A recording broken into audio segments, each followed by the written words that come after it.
A nossa aula de hoje é sobre um assunto de extrema importância: novo acordo ortográfico. Muitas pessoas ainda erram as palavras e escrevem como antes do novo acordo ortográfico, e outras ainda nem sabem o que realmente mudou. Na aula de hoje, eu vou ensinar tudo o que você precisa saber sobre o novo acordo ortográfico para você escrever sem medo de errar.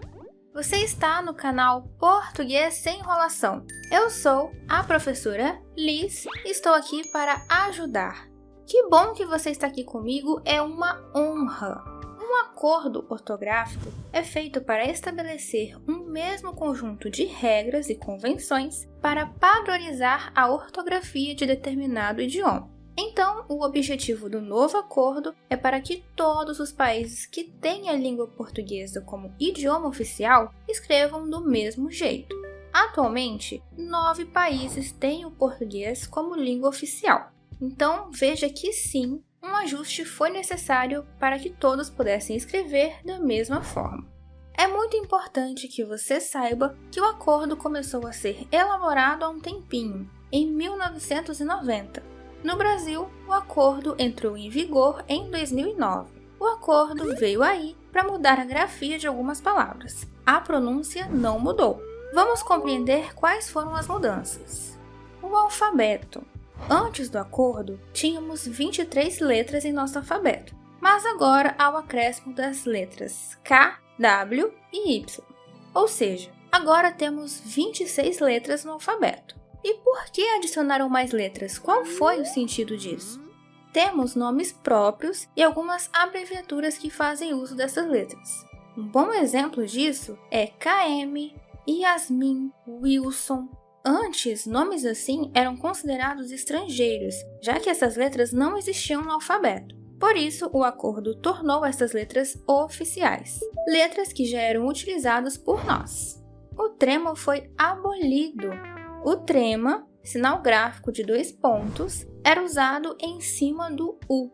Observe as palavras linguiça, eloquente, frequente. Eram escritas desse jeito. Agora não mais, não temos mais trema nas palavras. Lembrando que a pronúncia não mudou. Não devemos falar linguiça, mas linguiça normalmente.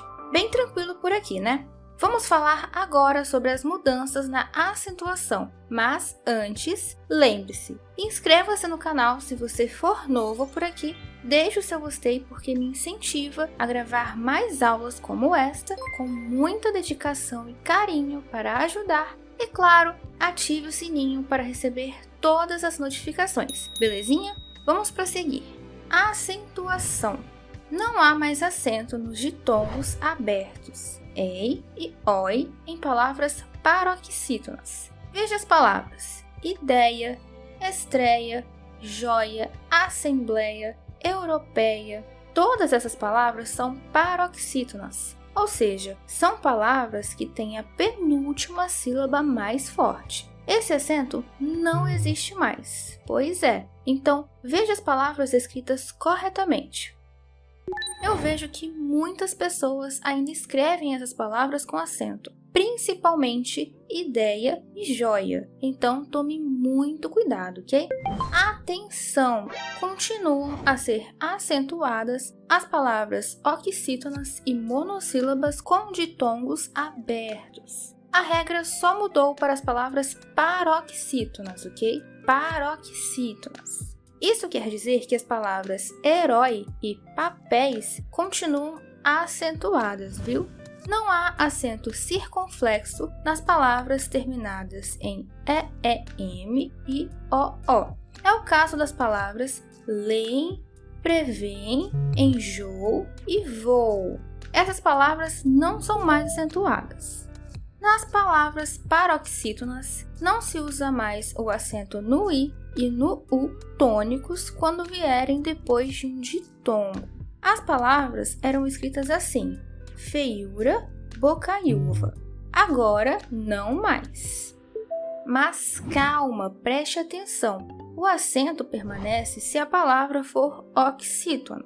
Um bom exemplo é a palavra Piauí. O acento permanece. Acentos diferenciais.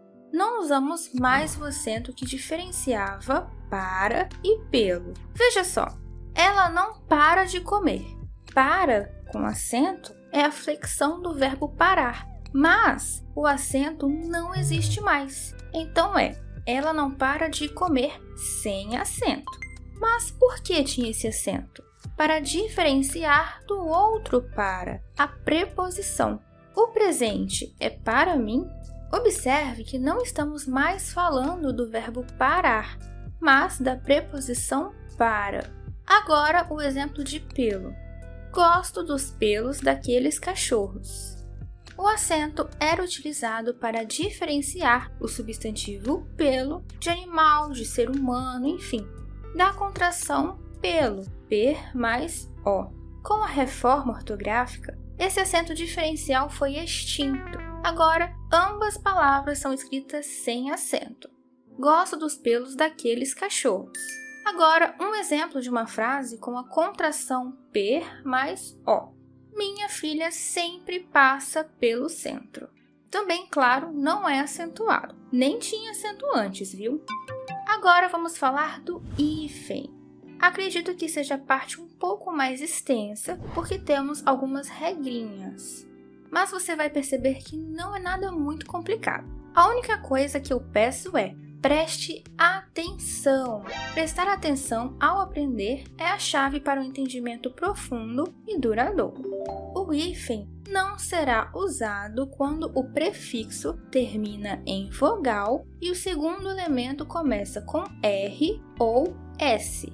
A palavra permanece junta, porém a consoante R ou S é dobrada. Observe as palavras antissocial e autorretrato. Antissocial, temos a vogal I e depois a consoante S. Autorretrato termina com O e depois temos a consoante R. O que devemos fazer agora? Dobrar as consoantes, antissocial e autorretrato.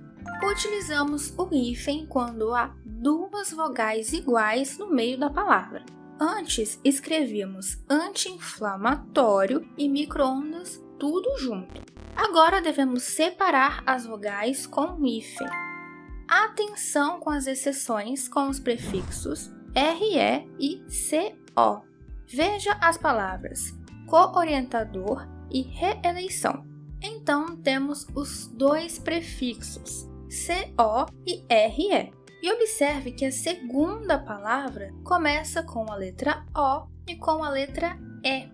Sendo assim, preciso unir as duas palavras. Mas, professora, você disse que eu precisava separar as duas letras iguais. Pois é, mas é exceção. Agora as palavras são escritas dessa forma. Não se usa hífen entre vogais diferentes. Autoescola e autoimune. As palavras eram escritas assim, mas, como eu disse, não devemos mais separar vogais diferentes. Então, agora é assim. Os prefixos hiper, inter e super exigem hífen diante de palavras iniciadas pelas consoantes H e R. Exemplos: super-habilidade, inter-relação e super-herói. Preste atenção nos prefixos e depois temos as letras H e R. Sendo assim, utilizamos o hífen. Utilizamos hífen antes do H. Exemplo: anti-higiênico e pré-histórico.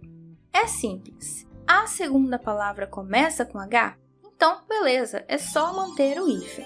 Parece complicado absorver tudo, né? Porque são regrinhas ali, exceções aqui. Aí vem uma pergunta: poxa, será que eu consigo mesmo memorizar tudo isso? É importante entender que prestar atenção ao aprender não se resume apenas a reter dados de forma passiva, mas sim a envolver-se ativamente no processo de absorção do conhecimento. Se você estiver se preparando para fazer uma prova, um concurso, eu recomendo que você saiba sim as regras. Então, faça muitos exercícios, pratique bastante, assista a aula mais vezes. Mas se você estiver aqui porque quer escrever de uma forma mais atual, recomendo muito uma coisa: leitura. É interessante observar como muitas vezes, mesmo sem entender totalmente as regras gramaticais, o cérebro automaticamente nos guia para a escrita correta. Isso acontece por conta da leitura. Você já leu tanto uma palavra que ela se tornou muito familiar. Por isso, ler é tão importante assim. Inclusive, eu recomendo o vídeo com 5 dicas infalíveis para gostar de ler e a aula sobre como escrever melhor passo a passo. Tenho certeza de que serão de grande ajuda. Então, até a próxima aula. Tchau!